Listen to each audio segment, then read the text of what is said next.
Okay, the stream is started and you should be good to go. Thank you, Tina. Okay, everyone, we will begin our meeting tonight. It is February the 11th at 5:41 p.m. on Thursday. This will stand as our February meeting. And did everyone receive the previous meeting minutes? Yes. And have a chance to review those? Yes. Okay, were there any questions? Okay, so I will move for the minutes to be approved, and we'll move to the next section, which is voting.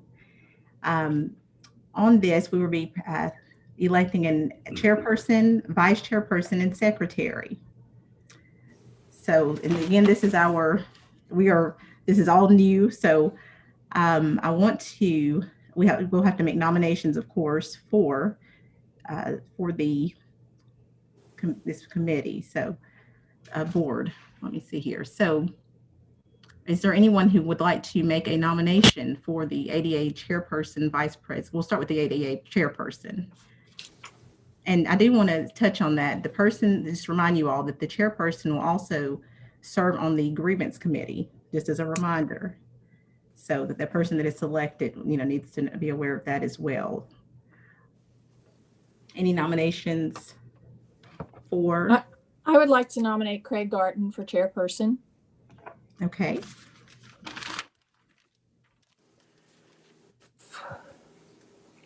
And I'd like to nominate Mr. Stanton, if I could, please.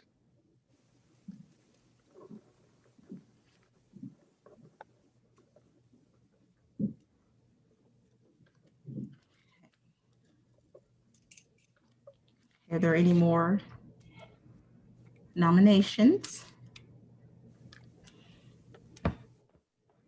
Okay, so we will be voting for the ADA chairperson at this time.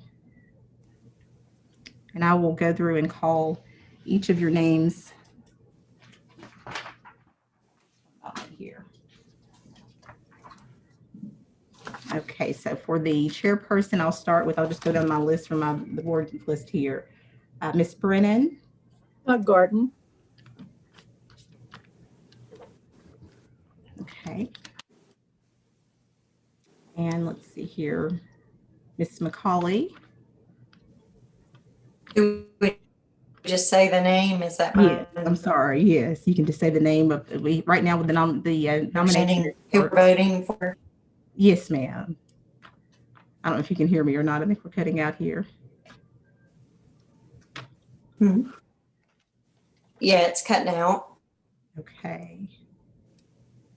So we have, I think your question was, are you needing to just say the name? And it's for the nomination for chairperson is Mr. Craig Garton and Mr. Stanton, Mr. Mike Stanton. So we just say a name, okay? Yes. Mike Stanton.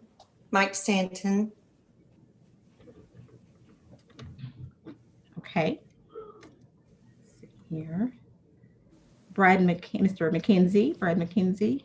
Mike Stanton.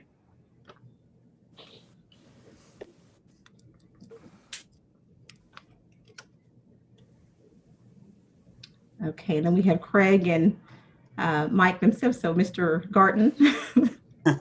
are you? I'll vote for myself, I guess. Yeah. You vote for yourself. So you can't hear me, right? That's first time actually. There you are. Yes. Okay. And then the last, let's see, we had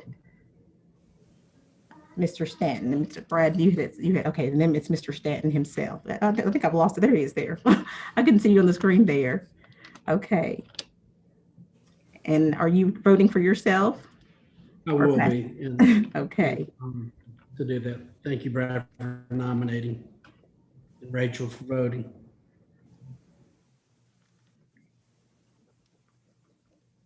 Okay, so we have a 3-2. Mr. Stanton stands as our chairperson for the ADA board. Congratulations, Mr. Stanton. Thank you. And again, I think I was saying that, you will also be representing the grievance board, and we're going to be discussing that more in further meetings, but okay. And now we'll move. Any questions? Anyone have any questions for that? But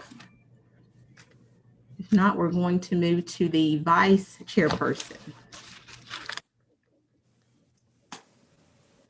We open the floor for nominations for vice chairperson. I'm comfortable with Mr. Garten, so we have two people willing to serve and have one as chair and one as vice chair. Okay.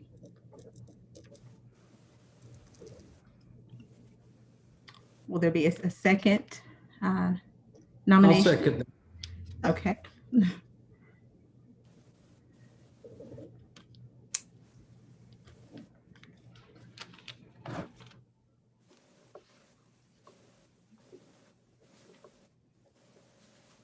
Okay, so we have Mr. Garten. Are there any more nominations before we move to? Okay, so that would allow Mr. Garten to be in place for, since there are no more nominations, and Mr. Garten stands as the vice chairperson. Okay. And congratulations to you. Thank you. Thanks, Mike. Thanks, Brenda. Okay, and secretary. Nominations for secretary for the ADA board. I feel like I'm filtering into this camera. If you can, okay, there we go. I don't know, the lighting kind of. Okay, nominations for secretary. I would nominate Brad if he's willing to do it. Okay. We have one nomination so far for secretary, Mr. Brad McKenzie. Will there be a second nomination?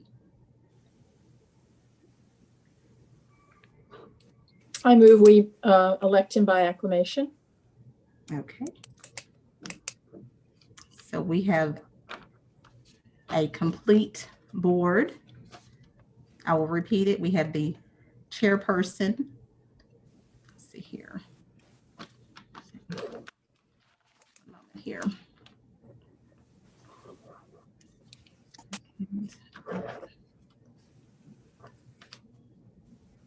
I'm glad. Okay.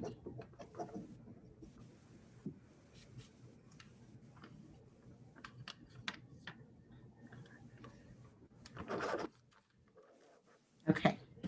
So we have the chairperson as Mr. Stanton, vice chairperson, Mr. Garten, and secretary, Mr. McKenzie. Okay. And while I want to touch on that for, is there anything you wanted to add, Alderwoman Petrelli, since we just made the election for the board? Anything would you like to add? I'd just like to thank all of you all for serving, and I appreciate our chairman and vice chairman and secretary. I know that this, this takes time out of your busy schedule, so I appreciate your service to the city, all of you all. Thank you. Thank you. Thank you. And if I may, I want to thank Peg as well. I know she just got back on this board as well, and nobody's as passionate about this as she is. So I was glad to see she's back here as well. Thank you. Thank you, Craig. Okay. Now that we have completed the voting section that we were discussing, we'll move to number 3, which is confirming the recurring meeting date. Now that we have everyone, the election, I feel like we're all official now. So I would like to, and I know Ms. Brennan had mentioned this too, confirming a recurring meeting date so that we can all be on the same page. All of you are busy. We want to be respectful of your time. And just me personally, and you all let me know how you all feel about it, but I was thinking quarterly meetings and meeting on the third Thursday of each month. But if you can check your schedules to see if that works. And another not issue, but area that we need to discuss is AM or PM. And I want to make sure that's flexible for you all. I'm very flexible, but you all let me know. my schedule's open. So I know for some 9 a.m. works, and for others 5:30 or 6. But if we can discuss that so there's clarity among everyone, so that we can begin making all these wonderful decisions for the city and be prepared to meet. So anyone, and the floor is open for anyone that would like to discuss what works for them. I am flexible, so do morning or night Okay. That's for good. the year. I'm good. Okay. I'm the same way. Okay. Anyone else Same prefer? as me. I could do 9 or I could do 5:30, either one. Okay. Ms. Brennan, what schedule works best for you?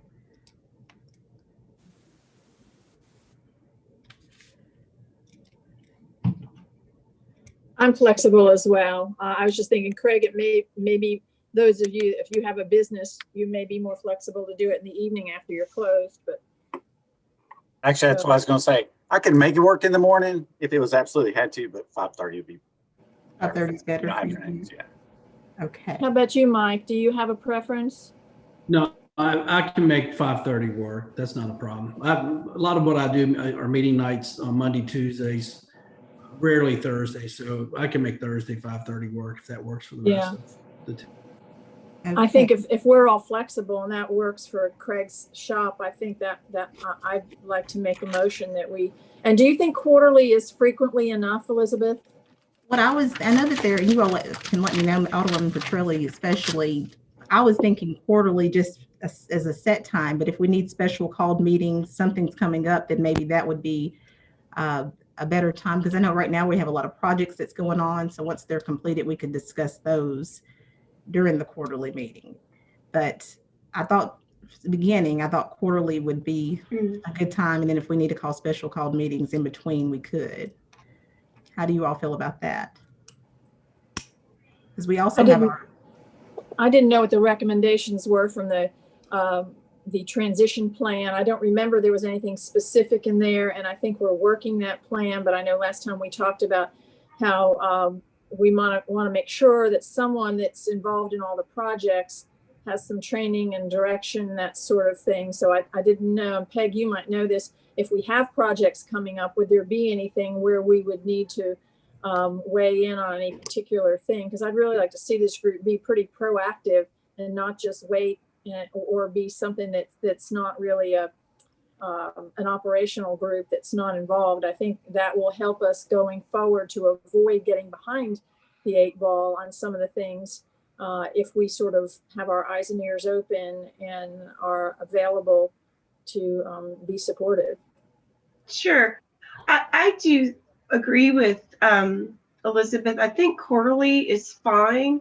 And then if something, did pop up that needed to be addressed, we could absolutely do that, because you have to also keep in mind with the component of the appeals board, that could be adding additional meetings. I know that we're not all a part of that. Mike would be, and we have to assign, I believe, find 2 people, correct, Elizabeth? Yes. For the appeals. So I think quarterly is just a plan of action is good. And, kind of like what we discussed earlier, maybe if there was things that we were working on for the budget, which is coming up, we could add another meeting, but I would kind of leave that up to Elizabeth to decide, but I think quarterly is a good plan of action. Thank you. And again, Ms. Brennan, if the only reason I'm saying that is because right now and I'm going to discuss the transition plan that's on my list as well. There's over 5,000 pages, and that's just the second phase 2. So with that being said, trust me, we're going to have plenty to go over. And if we do need to have a special called meeting, we definitely can. If there's anything, even if you see something where you're saying, you hear something in one of the board meetings with BOMA and you want to discuss it, we could always, but this is just to kind of give us a tentative, like this is where we're meeting.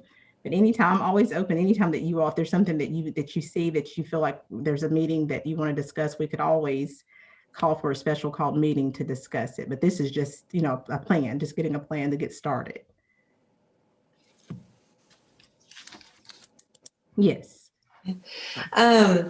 If there's ever a question before the next meeting, is that addressed to you, like in an email, if anything were to come about? Yes, you could always send me an email. That's what I was saying. If there's Just an questions to the appointment. point that it would need to, like, say, you know, three or three of you have questions, and it's to the point where we need, you know, to weigh in from everyone. And I can always do a group, you know, email where we all can discuss it. But as far as a meeting, if you felt like it's something we need to discuss, we can just call a special called meeting whenever you all need to. I'm open to that. So this is just kind of giving us a plan. We can, if it happens where we say, hey, there's so much going on, we need to meet, you know, monthly or every other month. I mean, if that's what it takes to get the transition plan, everything in place for that, and that's what we can do if you all are available to do so. So I'm definitely not opposed to it. Because we So do also we have, I'm Do we sorry. want to go for the quarterly meetings like January, April and all? Because we're off a little bit from October. So do we want to go back? So our next meeting would be in March to get us on regular calendar quarterlies. Well, I was thinking that since we had February, that we would consider this a February, March, and then move to June. So we're still on track. The last one ending in December before the new year. Oh, okay. But again, if we need to meet before then, if something, because right now I have a meeting next week with the Liaison Committee. So information may come from that we need to discuss before June, but I won't know until we actually complete that. And that's me meeting with each department with the city with those 5,000 documents that, you know, barriers that need to be corrected. So trust me, we definitely will. If there's something that comes up that you see or any of you see that we need to discuss, we can definitely meet before June. Because I know it does sound like it's far off, you know, when you think about it, but that's generally, you know, and that's one of the things when I actually speak back with Kimley Horn, the consultant, Miss Brendan, I can run that by them and let them know that we discussed in our meeting to have quarterly meetings and just get their recommendation to see if maybe they, you know, what other cities are doing, if they meet more frequent. So I can next week, I'll be meeting with them so I can email you all back and see what they say, if that works for you all. Works for me. So that looks like it'd be June 17th. If we have a Zoom meeting or have the ability to do that, I won't be in the state, but potentially I could Zoom in for it. Okay, that sounds good. So that on my calendar, it looks like June 17th. Does that work with you, Peg? You're the one that has the most meetings and committee meetings and stuff. Thank you for asking. Right now, it's wide open. I'm not booked. So, okay, it seems fine. Right now, it seems fine. Yes. Well, some of those recurrent things all of a sudden bite you in the butt, and all of a sudden you've got 14 things recurring on the same day. So Exactly. you know, and then Mike, it sounds like you might have a few of those things too. I have some things that recur during the day, but not at this time in the evening. So the 17th looks good for me if I can call in. That works for me. All right, so we are so far just with this meeting, we are all in agreement from what you all are saying that quarterly meetings and did the Thursday work? Thursday at 5:30 p.m. quarterly? Mm-hmm.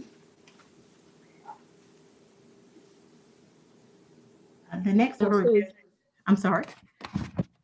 Okay. If there's not anything else on the recurring meeting date, I will move to the number 4, which is the Water's Edge Subdivision Pilot Project, which is exciting. With this project here, it was, they found 111 barriers.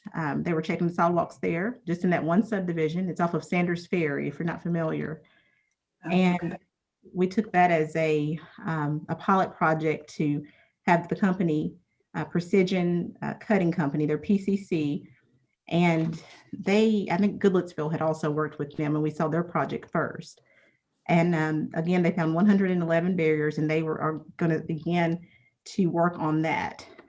It was estimated approximately, I think it was around, it would have been, I think it was like 26,000, but they were able to, with using their company, it was only $8,000 to repair barriers that were there. And they've reviewed it they've looked over it, but they have not began yet, but that's what we're in the process of now, is working with them to correct those barriers.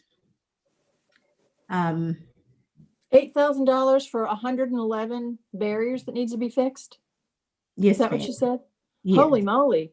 That Isn't that sounds like awesome? sounds like bubble gum or something. I know it sounds It was pretty actually- easy to like, what are they gonna, it makes me wonder, they must be very, very minor things, because they can't really be all cuts in the, in the sidewalks and all. So they must really be very small. Yes, well, and they Elizabeth, actually, if- go ahead, I'm sorry. sorry. Elizabeth, do you mind if I chime in on this one? Yes, please, Sarah. Is that all right? Yes. Okay. So the barriers that were identified, this whole thing resulted from a request that we had to fix some trip hazards subdivision. And so we had this company, like Elizabeth said, she went out with Marshall, I believe it was, and saw a demo that they did. And they have this proprietary method where they actually, they cut the concrete down to meet ADA standards where there are trip hazards.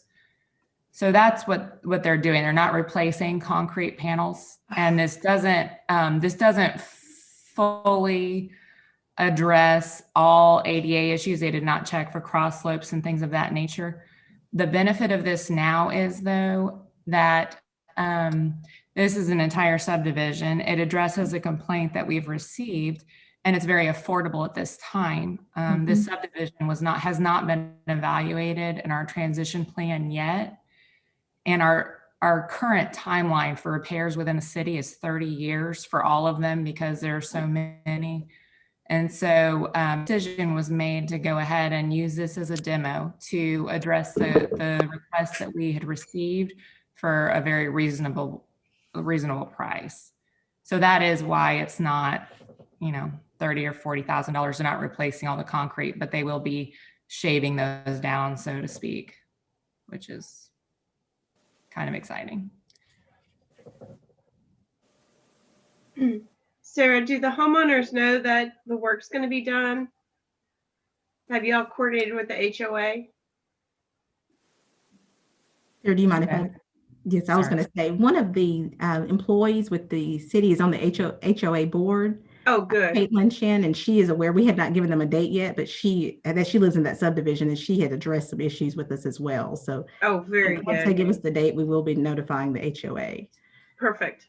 Thank Yes. you. Such a reasonably priced thing. This sounds like something that, as we start looking at other areas and getting some concerns, if we can address some of them at such a reasonable price, it might allow us to some other time to maybe deal with some bigger issues, but still be very responsive with our neighbors and with the HOA if this works. So I'm sure it's a vetted process. So you're all, Elizabeth, are comfortable that it will work and will deal with the issues. Yes. If you've not seen this done, it's a very cool machine. Comes in and it just slices the uneven panel and makes it even to the other one. When I was the facility manager at Harpeth School, we did this at our campus and brought a lot of our sidewalks into compliance through ADA standards. Nice school.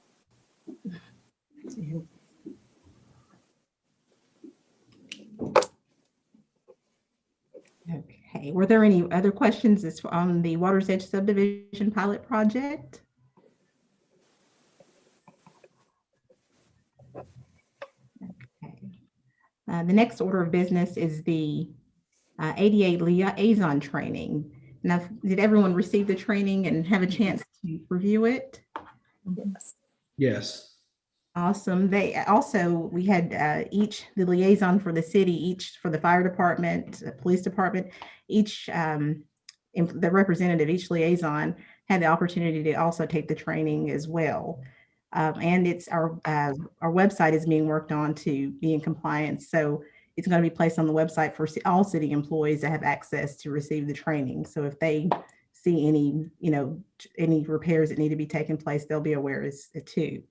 So I think that's great, not just to have the liaison and the board, but also all employees aware of what is going on. Elizabeth, at the last meeting, there was some discussion that we did not have someone, I don't know if it's within the maintenance division, that sort of thing. We really didn't have anybody that was a specialist in this, that is employed by the city. So it's sort of flying by the seat of our pants on this. So is there, in addition to that training, which I thought was good, is there any that would get them to a higher level? And Brad, you may have a frame of reference for this, that, and I'm trying to, it was in the minutes of the last meeting talking about, we really didn't have a designated person that in codes or anything that looked at these pieces. While we've raised the awareness of it, we didn't have a well-trained person. So I don't know if there's someone that could take this, but could also go to the next level and perhaps even get a certification so that we had an internal expert for that sort of thing. We actually, it should be maintenance. Sarah, you can, if you don't mind, confirm that Greg's, is it Greg? I think it's Greg's story maybe, that he was certified. Is that correct, Sarah, that he was, or he was? I don't know that we have anyone certified, and I'm not quite sure that there is a certification for that, honest. But yes, our codes department for any new construction, they are trained in AA, and that is actually incorporated in the building codes, I believe, as well, for structures and things of that nature. And as Elizabeth said, they have taken the training. Now, I'm sure that there are some additional training courses that they could take. I've taken a multitude of training courses for different facets of ADA as far as it relates to procedures and also our right of way, of course.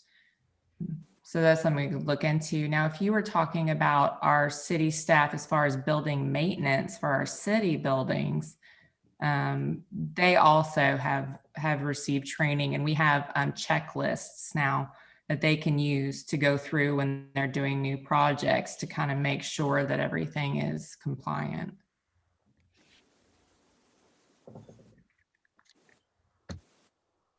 Great question, Ms. Brennan. Thank you. We can definitely confirm just to make sure, but I did make a note of that.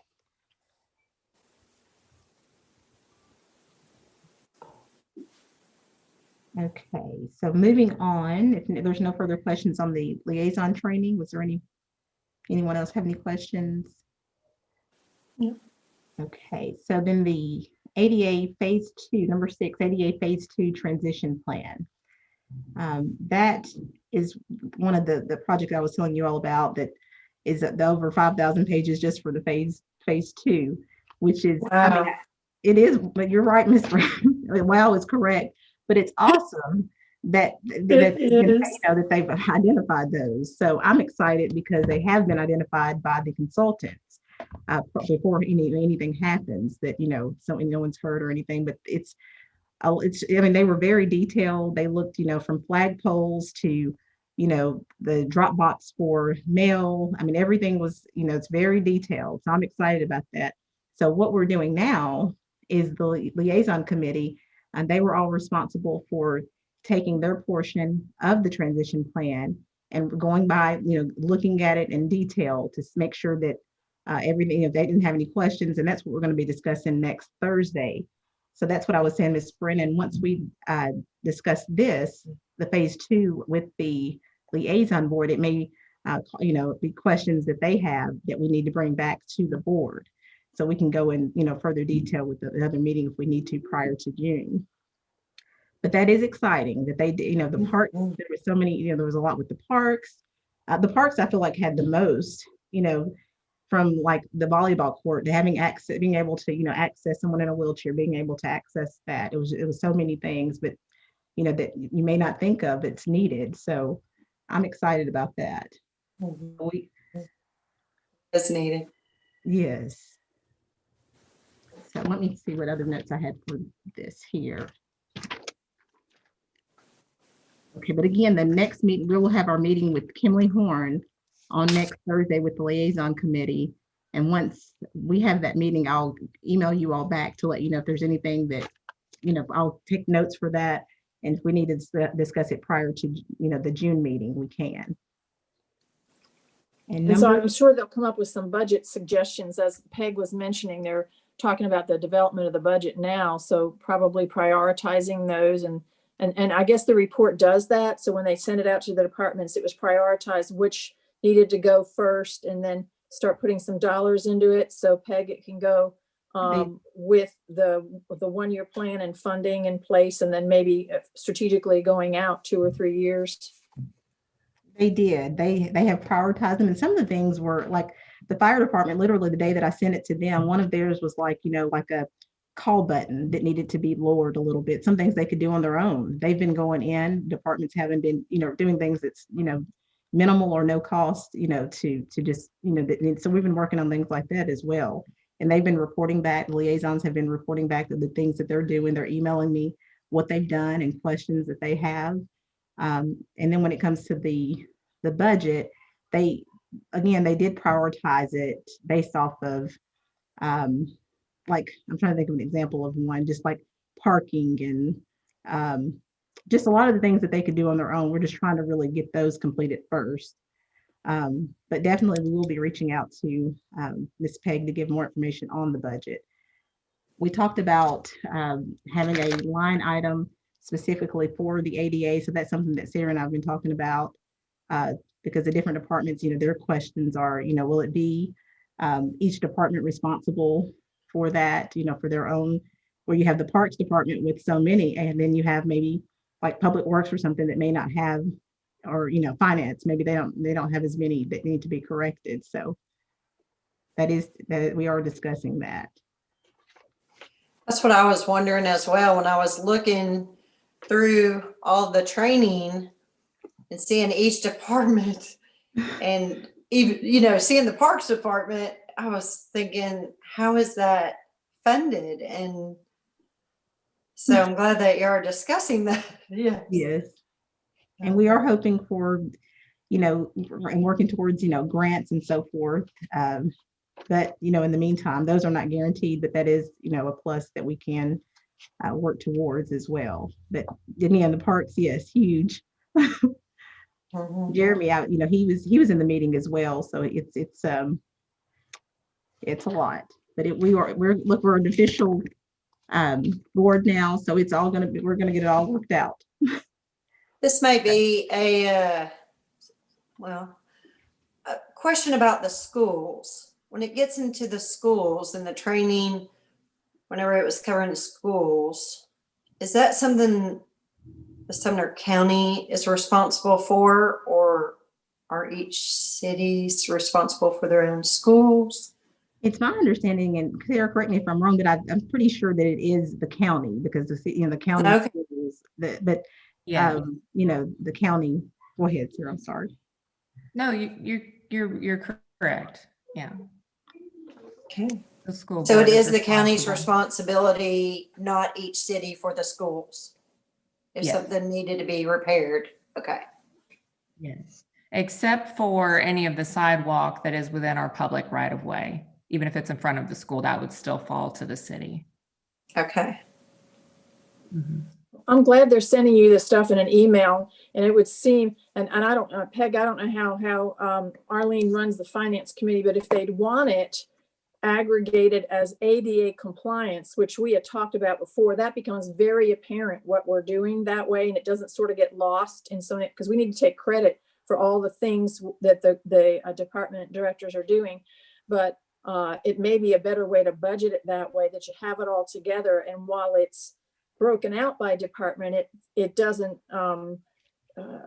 appear that Andy's budget's got to be a whole lot bigger for something, and when that's a piece of work that is separate from literally running the parks, that perhaps has grown over time.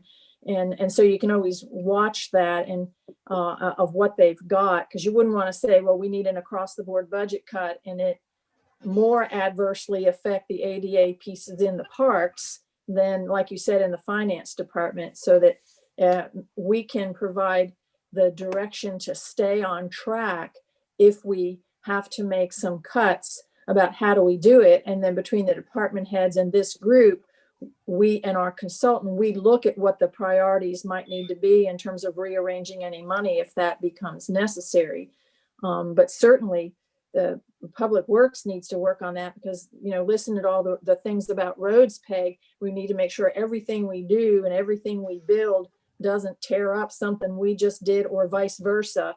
So there's got to be that level of collaboration in my mind, so we don't sort of trip over each other and get sort of and get our blinders on and not be able to look at a little bit bigger picture. Sure. And I guess what I would suggest is I can speak with the finance director and have a conversation with him and say, hey, look, we have money that we want to allocate for ADA projects, which cross all departments. What is the best way to do this? Do we want to have a subline item in, say, Public Works, that's all ADA? There you are. Or do we have it within each department? So I understand what you're saying. I'll have to get with both directors and Elizabeth and Sarah and just see what's the most efficient way to do that. But as you know, with our budget, it's all line items, and we'll just have to see what the overall how much money we're going to be able to spend. And Sarah, I don't know if you and Elizabeth have had discussions with Marshall now about kind of like a capped limit on what we can spend on ADA projects. I spoke with Elizabeth earlier and I said, I'm big on planning, as Ms. Brennan just mentioned, and, maybe listing projects that are absolutely necessary. Then we have the next group that's, would really like to get these done in the next year or so. Basically short, medium, and long-term planning for ADA projects. Yes, so we have not identified any specific projects outside of, I think we discussed maybe at the last meeting, the TAP grant that we applied for with the sidewalks and access along Main Street. But we do, as Elizabeth also said, that we do have the prioritized list from the consultant with the different things that we need to do. I have spoken with Marshall about the possibility of having a dedicated line item for ADA repairs. I think it's really important to have that centralized so Elizabeth can track everything and make sure she's logging and giving us credit, so to speak, what we have repaired and making sure that we're staying on track with making repairs. Now, also one other consideration for this next year. So each year we've used Kimley Horn to do a different phase of our transition plan. This next year should be our last phase. I think we have approximately 30 miles remaining of our sidewalk that needs to be assessed. And so I think maybe less than the previous years. I haven't gotten that quote yet, but we will need to dedicate some money again for the transition plan. But like I said, I think it will be less than the previous years. And then also the amount that has been estimated in our transition plan for phases 1 and 2, I can't remember the exact amount. Elizabeth may be able to remind me, but I think it was like $600 and something $1,000 annually for 30 years. Most of that is very conservative, especially if we're using the precision concrete cutting to remove trip hazards and things like that, ways that we can save money. I don't think that we would need $600,000 per year to address those items that have been prioritized in our plan. Sure, because that's a huge line item. Yes. Yeah. I think that we could accomplish much of that for much less, especially as Elizabeth said, a lot of our departments are able to correct some of these issues on their own. Yes. And we have a really good building maintenance department. They can adjust, the door handle heights and things of that nature. Sure. All right. So then basically what you just mentioned is that all of the ADA items, even though they might be in other departments or cross with other departments, it essentially all falls under Public Works. That's what you're saying, correct? Since ADA has unless they're fixing it on their own. Yes, since they have placed ADA under the Public Works umbrella, I think it makes sense to have that line item under Public Works. But Sure. with Public Works or it's, somewhere else, I just think as long as there is, one line item to look to that Elizabeth can say, okay, we have this much left. Let's do this project and get these fixed. I Sure. think that's important. And with this next assessment that we're going to budget this year, because we kind of started this process in 2018, we budgeted for the 2019 year because we were under the gun to have certain milestones met by 2019, or we would not be in compliance with ADA in the state, which is under TDOT. So does this bring us into complete compliance, with the exception of we haven't designated our folks to serve on the appeal board, but we now have, Ms. Vaden, who's our ADA coordinator. That was one of the stipulations. Yeah. Are we close? Like, what do we have left to check off to make sure that we're in complete compliance with the federal mandate? We are in compliance. Now we just need to, we'll finish the tail end of our plan and then continue to make progress, removing barriers and keeping our program active. Do we have a time frame by which we need to establish the appeals board? No, not that I'm aware of. Okay, so that's great. So we're in compliance. That's good, because there was kind of a mad dash there for 18 months. Yes, yeah, we're doing well. Appreciate everything y'all are doing. Thank you. Okay. Now, is there any more questions on the phase 2 transition plan?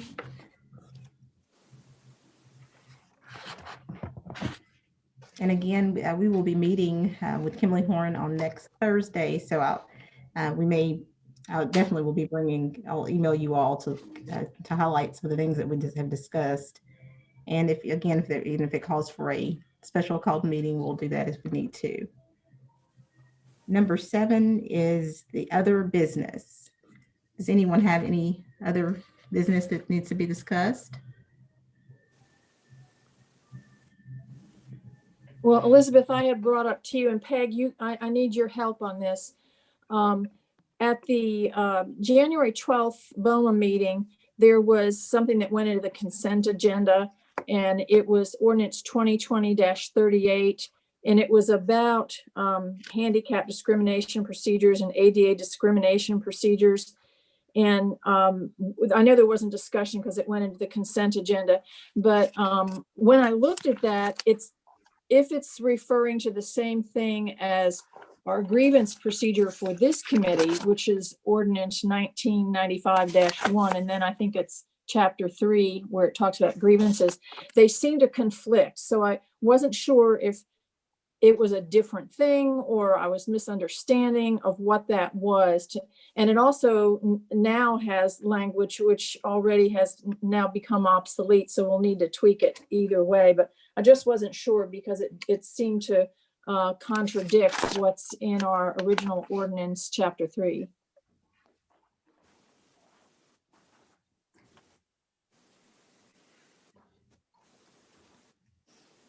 And that's were you speaking with me or Miss Petrelli? I'm sorry. Well, Alderman Petrelli, you had sponsored that ordinance, and so I wasn't sure if that was intended to change what was in the original ordinance, the 1995-1, chapter 3, or it was something different and I was misunderstanding, but it's a completely different process than the one we have outlined in the information that we got when we were appointed to the committee. Well, Elizabeth and Sarah, do we need to repeal the 1995 legislation and maybe bring that to John's attention for him to cross-reference to see if we need to abolish it if it's not pertinent anymore? For me, I would like an opportunity to review both of them again side by side before before making a decision on it. But definitely, if we need to speak with him, that's fine as well. Okay. Well, I'll tell you what, why don't you review both of those and get with Mr. Bradley and Sarah? And then just shoot us an email and let us know what you all decide. Okay. And then if we need to remove that legislation or whatever, we'll just do legislatively whatever we need to do, and I'll just sponsor that.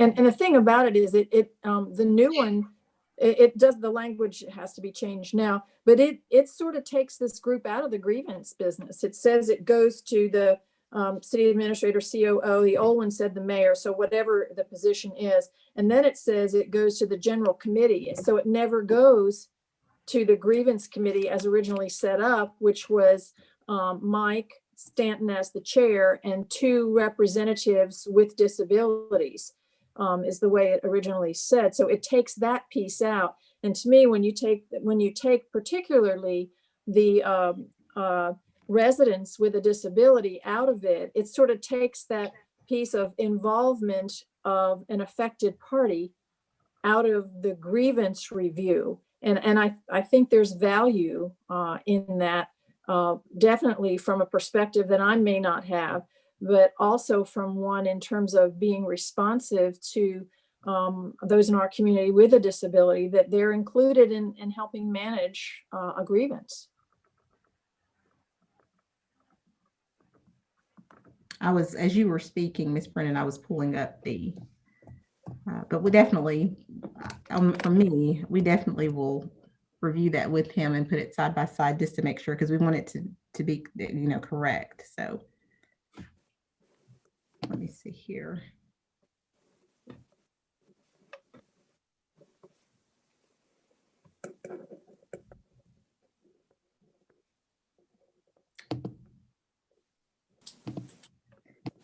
I think, again, the best thing for me to do, for me, is just to be able to go back and review it just to make sure, because I don't want to speak of it, speaking it's not correct. I'm trying to bring you all back up because just one moment. I was checking for my emails here and I lost you there. Okay. Okay. But yes, we can review and then send an email out, as Ms. Petrelli had mentioned, Alderwoman Petrelli.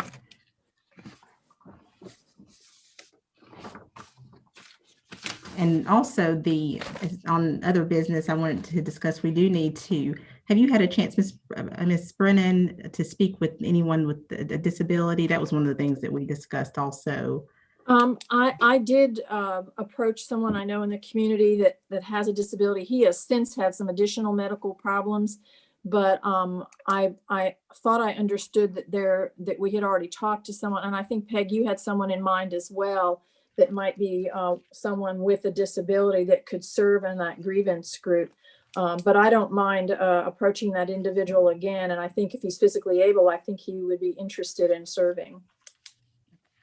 Sure. And I'll reach out to my contact again.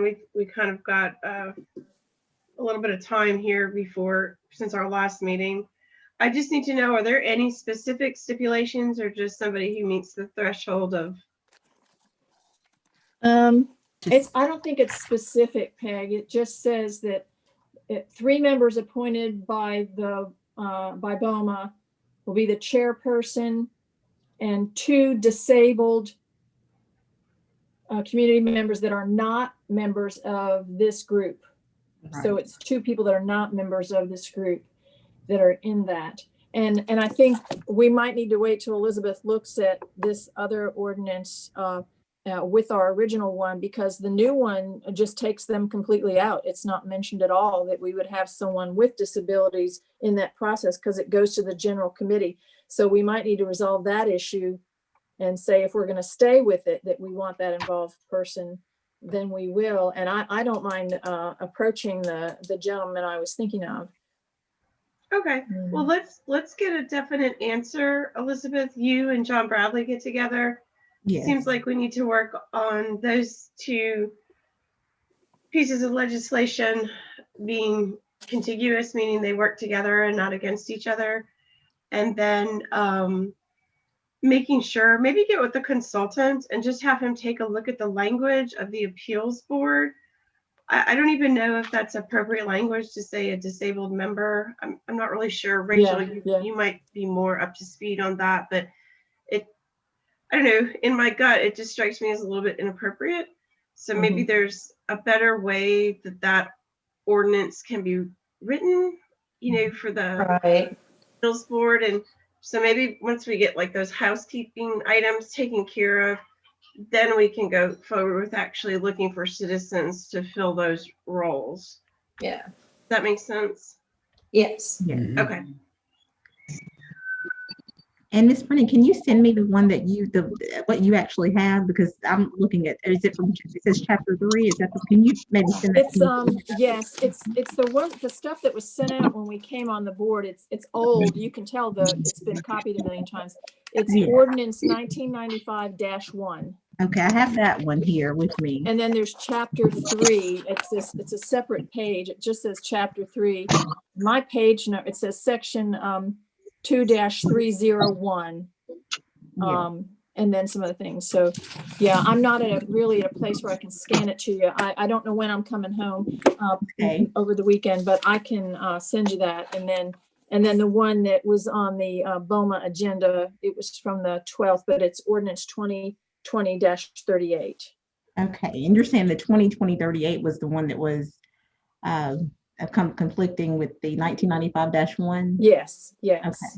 It seemed to be, if I understood it correctly. Yes.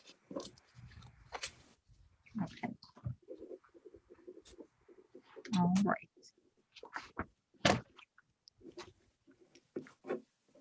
Is there any other business? I feel like we've made, I don't know how you all feel, but I feel like we're making some progress here.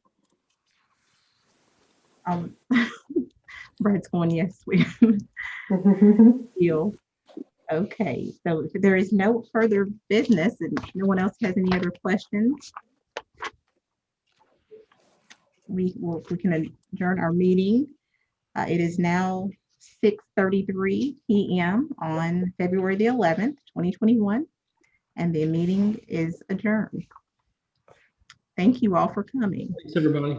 Thank Bye. you guys. Thanks, Have everyone. a great week.